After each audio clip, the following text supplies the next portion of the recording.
이 시간 하나님께서 우리에게 주신 말씀은 사무엘상 3장 1절에서 10절 말씀입니다. 제가 한 절, 여러분 한 절 교독하도록 하겠습니다. 아이 사무엘이 엘리 앞에서 여호와를 섬길 때에는 여호와의 말씀이 희귀하여 이상이 흔히 보이지 않았더라. 엘리의 눈이 점점 어두워 가서 잘 보지 못하는 그때에 그가 자기 처소에 누웠고 하나님의 등불은 아직 꺼지지 아니하였으며 사무엘은 하나님의 궤에 있는 여호와의 전 안에 누웠더니 여호와께서 사무엘을 부르시는지라 그가 대답하되 내가 여기 있나이다 하고 엘리에게로 달려가서 이르되 당신이 나를 부르셨기로 내가 여기 있나이다 하니 그가 이르되 나는 부르지 아니하였으니 다시 누우라 하는지라. 그가 가서 누웠더니 여호와께서 다시 사무엘을 부르시는지라 사무엘이 일어나 엘리에게로 가서 이르되 당신이 나를 부르셨기로 내가 여기 있나이다 하니 그가 대답하되 내 아들아 내가 부르지 아니하였으니 다시 누우라 하니라. 사무엘이 아직 여호와를 알지 못하고 여호와의 말씀도 아직 그에게 나타나지 아니한 때라. 여호와께서 세 번째 사무엘을 부르시는지라 그가 일어나 엘리에게로 가서 이르되 당신이 나를 부르셨기로 내가 여기 있나이다 하니 엘리가 여호와께서 이 아이를 부르신 줄을 깨닫고 엘리가 사무엘에게 이르되 가서 누웠다가 그가 너를 부르시거든 내가 말하기를 여호와여 말씀하옵소서 주의 종이 듣겠나이다 하라 하니 이에 사무엘이 가서 자기 처소에 누우니라. 여호와께서 임하여 서서 전과 같이 사무엘아 사무엘아 부르시는지라 사무엘이 이르되 말씀하옵소서 주의 종이 듣겠나이다 하니 아멘.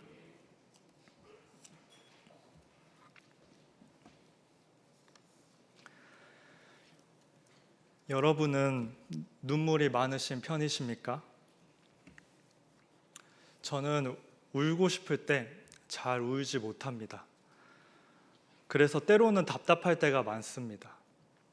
제 마음을 눈물로 표현하고 싶을 때나 언제 한번 기회가 될 때 속 시원하게 감정들을 눈물로 쏟아내고 싶을 때가 있는데 이상하게 그런 때는 눈물이 잘 나오지 않습니다. 그런데 정작 어떤 특정한 순간이 찾아오면 그때 스스로 주체할 수 없게 눈물이 쏟아지곤 합니다. 저는 보편적으로 슬프다고 받아들여지는 드라마나 영화, 그런 그 소설을 접할 때는 그리 크게 감정의 변화를 느끼지 않는 편입니다. 연인들이 서로 헤어지고 뭐 그런 슬픈 로맨스 영화나 드라마를 보고 있으면 안타깝네, 유감이네. 그런데 인생이 다 그런 거지. 그 정도 수준에서 스치고 지나가곤 합니다. 그런데 때로는 저의 기준에서 너무 안타깝고 슬프고 괴로워서 그 자체로 어쩔 줄 모르는 마음에 잠을 못 이루고 막 꿈에 나오고 저도 모르게 눈물이 쏟아지는 지점을 만날 때가 있습니다. 다큐멘터리나 인간극장 같은 실제로 만나는 어떤 인생들을 만날 때입니다. 한 인생을 정말 잘 해보려고, 정말 잘 살아보려고 하는데 그 사람에게 정말 어찌할 수 없는 상황이 찾아와서 자신에게 소중했던 무언가를 포기하게 되는 것을 볼 때, 그때 참 마음이 아프게 다가옵니다. 성경 말씀에는 수많은 사람들이 나옵니다. 훌륭한 사람도 많이 나오고 평범한 사람도 많이 나오고 이상한 사람, 악한 사람도 나옵니다. 그런데 한 사람 한 사람 자세히 살펴보면 정말 소수의 악한 사람을 제외하고는 다들 나름대로 각자 자신의 삶을 열심히 살아가는 인생들입니다. 다만 우리에게 주어진 이 말씀의 입장에서 다른 무엇이 아니라 하나님의 입장에서 하나님의 시선으로 한 사람이 평가받고 한 사람의 삶이 드러난다는 차이가 있습니다. 그런데 삶이 참 어려운 것은 바로 그 하나님 앞에서 내가 정말 이것만큼은 어쩔 수 없다 여겨지는 부분이 충돌하는 것 같은 순간이 찾아올 때가 꼭 있고, 바로 그 지점에서 비극적인 결론이 나고야 마는 인생들이 성경에는 보여지곤 합니다. 그렇게 말씀을 읽다 보면 유독 마음이 아프고 안타까운 사람들이 있습니다. 오늘은 그렇게 저의 마음 안에 담겨 있는 사람인 엘리 제사장에 대해서 나누고자 합니다. 엘리 제사장은 사사시대에 이스라엘 백성들을 사사로서 40년이라는 시간에 걸쳐서 이끌어 왔습니다. 사무엘이 태어나기 이전부터 실로에 있는 하나님의 전의 자리를 지켰던 엘리는 98세가 될 때까지 이스라엘 백성들을 돌보았고, 사무엘도 엘리의 보호와 지도 아래서 자라났습니다. 엘리는 오랜 시간 이스라엘 백성들과 사무엘의 안전한 품이 되어 주었습니다. 하지만 엘리에게는 큰 근심이자 괴로움이 한 가지 있었습니다. 바로 엘리의 두 아들 홈니와 비느하스가 큰 걱정거리였습니다. 엘리의 두 아들도 역시 아버지의 뒤를 이어서 제사장 직분을 어린 소년의 때에서부터 감당해 왔던 것으로 보입니다. 하지만 아들들은 아버지와 달랐습니다. 아들들은 백성들이 하나님 앞으로 가져오는 거룩한 예물들에 함부로 손을 대어 더럽히고 욕심으로 갈취하고 하나님께 드려지는 예배를 우스운 것으로 여기며 하나님을 두려워할 줄 몰랐습니다. 그 죄는 심각한 것이었습니다. 하지만 엘리는 기다렸습니다. 한동안은 그저 아이들이 철이 없는 것이라 여기고 넘어갔을 수 있습니다. 아직은 자신들의 행동에 대해서 잘 몰라서, 아직 어려서 시간이 지나면 돌이키고 깨달을 것이라 여기면서 외면했을 수 있습니다. 아들들이 장차 감당해야 될 제사장 가문의 무게가 너무 커서 그 마음에 어려움이 많아 그렇다 이해해 보려 했을 수 있습니다. 그렇게 시간이 흘렀습니다. 그런데 문제가 해결이 되지가 않습니다. 그 후로 얼마나 시간이 흘렀는지 모릅니다. 엘리가 매우 늙었습니다. 아들들은 이제 더 이상 소년이 아니었습니다. 이제 온 이스라엘이 그 아들들이 행한 악행들로 신음했습니다. 스스로 하나님께 정결히 자신의 삶을 드리고자 했던 여인들을 함부로 범했습니다. 모든 백성들이 그 악행의 극심함에 치를 떨었습니다. 엘리는 아들들에게 간절히 애원합니다. 내 아들들아, 그리하지 말라. 나에게 들려오는 너희의 소문이 좋지 않다. 너희가 여호와의 백성들로 범죄하게 하는구나. 아들들아, 사람이 사람에게 범죄하면 하나님이 심판하시려니와 만일 사람이 여호와께 범죄하면 누가 그를 위하여 간구하겠느냐. 하지만 엘리의 아들들은 아버지의 말을 듣지 않습니다. 그리고 계속해서 자신들의 악한 행위를 멈추지 않았습니다. 그 사이에 사무엘은 점점 자라났고 시간은 또 흘러갔습니다. 어느 날 하나님의 사람이 엘리에게 찾아왔습니다. 그리고 하나님의 말씀을 전합니다. 어찌하여 내가 내 처소에서 명령한 내 재물과 예물을 밟으며 내 아들들을 나보다 더 중히 여겨 내 백성 이스라엘이 드리는 가장 좋은 것으로 너희들을 살찌게 하느냐?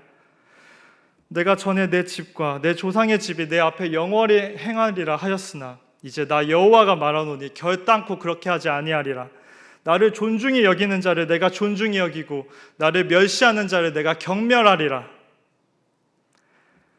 그리고 여호와의 말씀은 희귀해졌습니다. 이스라엘 백성과 엘리의 집에 임하는 하나님의 임재의 능력은 점차 보이지 않게 되었습니다. 엘리는 눈이 어두워 잘 보지 못하게 되었습니다. 오늘 말씀은 여기에서 시작이 됩니다. 엘리가 잠자리에 누웠습니다. 하나님의 등불은 꺼지지 않았고 사무엘도 누웠습니다. 그런데 벼랑간 사무엘이 엘리에게 찾아옵니다. 그리고 묻습니다. 부르셨나요? 제가 여기 있습니다. 엘리는 사무엘에게 말합니다. 부른 적이 없단다. 들어가 자거라. 그런데 사무엘이 또다시 찾아옵니다. 부르셨나요? 제가 여기 있습니다. 엘리가 부드럽게 사무엘에게 대답해 줍니다. 아들아, 부른 적이 없으니 다시 들어가 자거라. 그런데 또다시 사무엘이 찾아옵니다. 부르셨나요? 제가 여기 있습니다. 그때 엘리는 깨달았습니다. 하나님께서 이 아이를 부르셨구나. 그리고 사무엘에게 말합니다. 다시 들어가서 눕거라. 그리고 누군가 너를 부르시면 이렇게 말하거라. 여호와여 말씀하옵소서. 주의 종이 듣겠나이다. 사무엘은 자신의 자리로 돌아갔습니다. 그리고 사무엘은 하나님에게 응답했습니다. 말씀하옵소서. 주의 종이 듣겠나이다. 이 장면은 사무엘에게 주로 초점이 맞추어지곤 합니다. 사무엘이 주인공 맞습니다. 사무엘이 선택받았고 이 장면 이후로 하나님께서는 사무엘에게 말씀하시고 사무엘을 통해서 이스라엘 백성들을 구하시고 이끄십니다. 그런데 저는 이게 참 마음이 아팠습니다.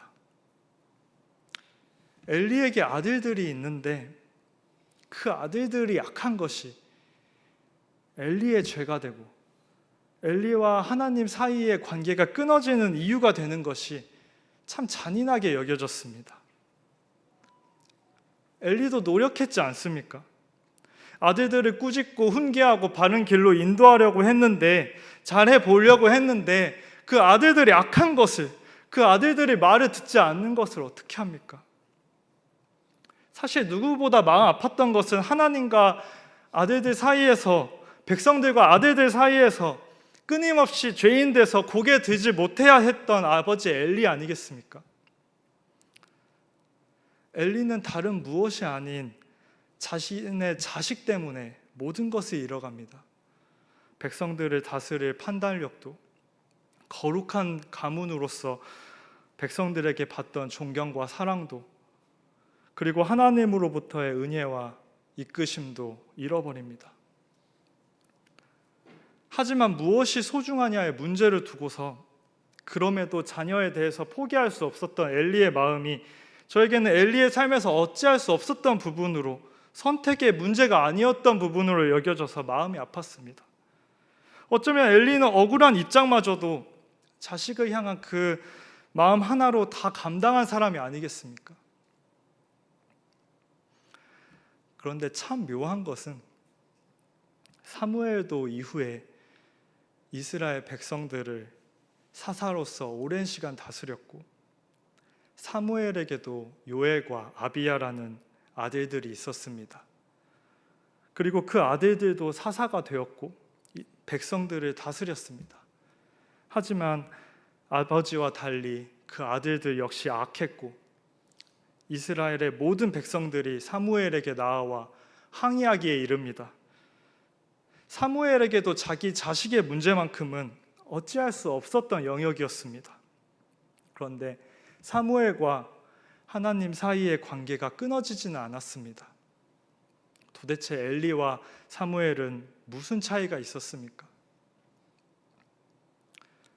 엘리는 끝까지 놓지 못했습니다. 그 오랜 시간 동안의 경고와 권유와 애원이 있었음에도 결국 엘리의 아들들은 하나님의 저주와 심판이 있기까지 아무런 변화 없이 그 지위와 역할을 유지했습니다. 하지만 사무엘은 백성들의 항의와 왕에 대한 요구가 있을 때 하나님께 기도하며 그 뜻을 물었고, 사무엘의 아들들 대신에 사울이라는 새로운 지도자를 세웠고, 사무엘의 아들들은 그 이후로 말씀에 직접적인 언급도 등장도 하지 않습니다.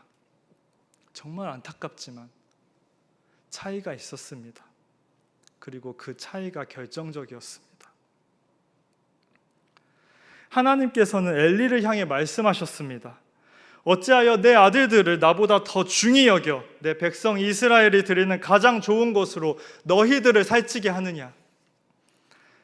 엘리의 인생에서의 비극은 어찌 보면 아들 둔 한 아버지의 안타까운 삶으로 여겨지지만, 하나님은 엘리와 엘리의 아들들을 하나로 묶어서 너희라 부르시며 꾸짖으십니다.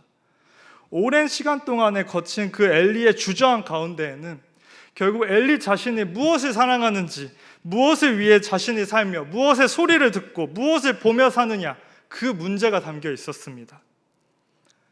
오늘 본문에서는 무려 3번이나 같은 상황이 반복됩니다.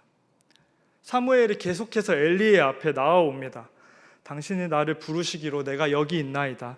아니다, 나는 부르지 아니하였으니 돌아가라. 당신이 나를 부르시기로 내가 여기 있나이다. 아니다, 부르지 아니하였다. 돌아가라. 당신이 나를 부르시기로 내가 여기 있나이다. 이 장면 속에는 진정으로 하나님께서 엘리에게서 보기를 원하셨던 모습이 담겨 있습니다. 하나님의 말씀을 듣고 다른 무엇 없이 하나님께로 돌아오는 발걸음, 설령 내가 들리지 않더라도, 설령 지금이 이해되지 않더라도, 설령 내가 듣고 마주하는 상황이 지금 나에게 거절과도 같이 여겨지고 내가 어찌할 수 없는 부분이 자꾸만 부딪히는 것 같고 내게 선택지가 아무도 하나 없는 것 같은 상황 속에 당신이 나를 부르셨다는 그 고백 속에 나타나는 그 모습, 그 부르심 가운데 있는 그 모습을 내가 엘리 너에게서 보기를 원한다는 하나님의 마음이 이 순간 안에 담겨 있습니다. 엘리는 사무엘이 자신에게 찾아올 때마다 자신이 이전에 하나님 앞에서 어떤 사람이었고 어떻게 세워져서 하나님을 향한 불을 지켜왔었는지, 내가 이전에 하나님의 음성을 어떻게 들어왔고 그 음성을 어떻게 따라 살아왔었는지를 대면하고 또 대면했습니다. 그리고 깨닫습니다.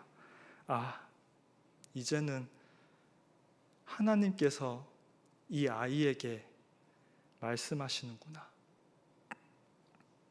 엘리는 이제 하나님의 음성을 듣지 못하는 귀와 하나님의 꺼지지 않는 불을 보지 못하는 어두워진 눈으로 마지막으로 깨닫습니다. 그리고 자신을 향한 하나님의 마지막 메시지에 응답합니다. 자신의 사명이 끝이 나고 촛대가 옮겨지고 하나님의 심판이 도래하는 순간이 찾아온 것에 엘리는 마지막으로 하나님을 향해 응답함으로 사무엘에게 말합니다. 그가 너를 부르시거든 내가 말하기를 여호와여 말씀하옵소서 주의 종이 듣겠나이다 하라. 엘리는 그렇게 사무엘을 통해 하나님께 마지막으로 응답합니다. 여호와여 말씀하옵소서 주의 종이 듣겠나이다. 그리고 다음날 엘리는 사무엘로부터 하나님께서 말씀하신 엘리와 엘리의 집에 대한 심판의 선포를 듣고 최후의 말을 남깁니다.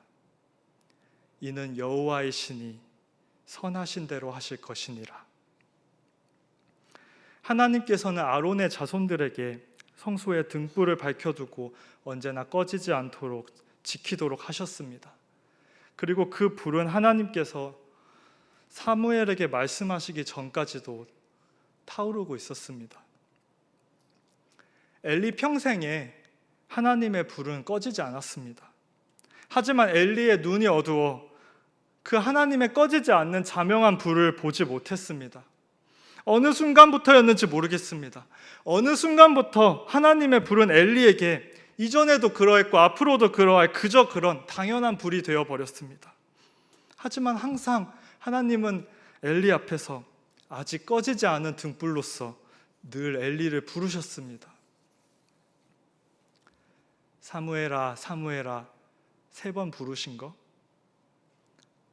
그것에 전혀 비할 바가 안 되게 진정 수도 없이 하나님의 불이 엘리 평생에 그 모든 순간에 하나님께서는 엘리야, 너가 돌이키기를 원한다. 너의 손에 쥐고 있는 것들을 놓고, 너의 손에 가리우고 있는, 너의 눈을 가리우는 것들을 내려놓고 너가 나의 앞에 서기를 원한다. 너가 나의 말을 듣기를 원하고 나의 말에 응답하기를 원한다.